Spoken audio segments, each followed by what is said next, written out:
Hi hello ಇವತ್ತಿನ ಟಾಪಿಕಲ್ಲಿ ನಾನು ಎಷ್ಟು ಥರ ಪೈಪಿಂಗ್ ಮಾಡ್ಬೋದು, ಯಾವ ಥರ ಪೈಪಿಂಗ್ ಮಾಡಿದ್ರೆ ಯಾವ ಥರ ಕಾಣುತ್ತೆ, ಎಷ್ಟು ನೀಟಾಗಿ ಕಾಣುತ್ತೆ ಅನ್ನೋದನ್ನು ತೋರಿಸ್ತಾ ಇದ್ದೀನಿ. ಒಂದೊಂದು ಬ್ಲೌಸ್ ಒಂದೊಂದು ಥರ ಮಾಡಿದ್ದೀನಿ. ಒಂದಕ್ಕೆ ಹೆಮ್ಮಿಂಗ್ ಮಾಡಿದ್ರೆ ಯಾವ ಥರ ಒಳಗಡೆ ಫಿನಿಶಿಂಗ್ ಕಾಣುತ್ತೆ, ಯಾವ ಥರ ನೀಟಾಗಿ ಕಾಣುತ್ತೆ ಅನ್ನೋದನ್ನು, ನೆಕ್ಲೈನು ಯಾವ ಥರ ಇರುತ್ತೆ ಅನ್ನೋದನ್ನು ತೋರಿಸಿದ್ದೀನಿ. ಒಂದೊಂದು ಬ್ಲೌಸ್ ಒಂದೊಂದು ಥರ ಸ್ಟಿಚ್ ಮಾಡಿದ್ದೀನಿ. ಅದನ್ನೇ ಇವತ್ತು ನಿಮಗೆ ತೋರಿಸ್ತಾ ಇದ್ದೀನಿ. ಬಿಗಿನರ್ಸ್ಗೆ ತುಂಬ ಹೆಲ್ಪ್ ಆಗುತ್ತೆ ಇದು ನಾರ್ಮಲ್ ಪೈಪಿಂಗು. ಇದಕ್ಕೆ ಯಾವುದೇ ರೀತಿಯಾದ ಥ್ರೆಡ್ ಪೈಪಿಂಗ್ ಹಾಕಿಲ್ಲ.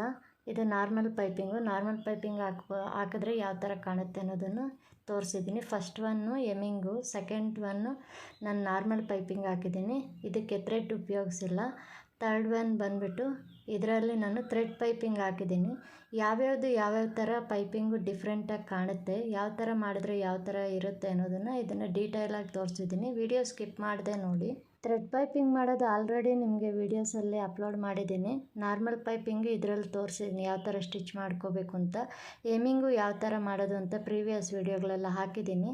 ಇದರಲ್ಲೂ ತೋರಿಸಿದ್ದೀನಿ. ಪ್ರೀವಿಯಸ್ ವೀಡಿಯೋಗಳಲ್ಲೂ ನಂದು ಎಲ್ಲ ಅಪ್ಲೋಡ್ ಮಾಡ್ತಾ ಇರ್ತೀನಿ. ವೀಡಿಯೋಸು ವೆರೈಟಿಯಾಗಿ ವೀಡಿಯೋಸ್ನ ಚೆಕ್ ಮಾಡಿ ಅದರಲ್ಲಿ ನಿಮಗೆ ಡೀಟೇಲ್ಸ್ ಎಲ್ಲ ಸಿಗುತ್ತೆ.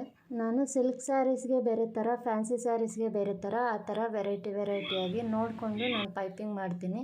ಪೈಪಿಂಗ್ ದಪ್ಪ ಬೇಕು ಅನ್ನೋರಿಗೆ ನಾರ್ಮಲ್ ಪೈಪಿಂಗ್ ಮಾಡ್ತೀನಿ. ಯಾವ ಥರ ಪೈಪಿಂಗ್ ಮಾಡೋದು ಅಂತ ಇದರಲ್ಲಿ ತೋರಿಸಿದ್ದೀನಿ. ಪೈಪಿಂಗ್ ಸಣ್ಣ ಬೇಕು ಅನ್ನೋರಿಗೆ ಥ್ರೆಡ್ ಪೈಪಿಂಗ್ ಮಾಡ್ತೀನಿ.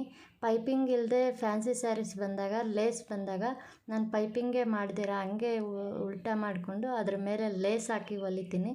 ಅದನ್ನು ನಿಮಗೆ ಪ್ರೀವಿಯಸ್ ವೀಡಿಯೋಗಳೆಲ್ಲ ಹಾಕಿದ್ದೀನಿ, ಒಂದು ಸಲ ಚೆಕ್ ಮಾಡಿ. ಯಾರಾದರೂ ಹೊಸದಾಗಿ ನೋಡ್ತಾ ಇದ್ದರೆ ನನ್ನ ಚಾನಲ್ ಸಬ್ಸ್ಕ್ರೈಬ್ ಮಾಡ್ಕೊಂಡು ನೋಡಿ. ಎಲ್ಲ ನೋಟಿಫಿಕೇಷನ್ಸು ಬರುತ್ತೆ. ವೆರೈಟಿಯಾಗಿ ಡಿಫ್ರೆಂಟ್ ಟೈಪ್ಸಲ್ಲಿ ಬ್ಲೌಸಸ್ನ ಯಾವ ಥರ ಸ್ಟಿಚ್ ಮಾಡ್ಬೋದು ಅನ್ನೋದನ್ನು ನಾನು ಡೀಟೇಲಾಗಿ ಅಪ್ಲೋಡ್ ಮಾಡಿದ್ದೀನಿ. ಈ ವಿಡಿಯೋ ಇಷ್ಟ ಆಗಿದ್ದರೆ ಲೈಕ್ ಮಾಡಿ, ಶೇರ್ ಮಾಡಿ, ಕಾಮೆಂಟ್ ಮಾಡಿ. Thanks for watching.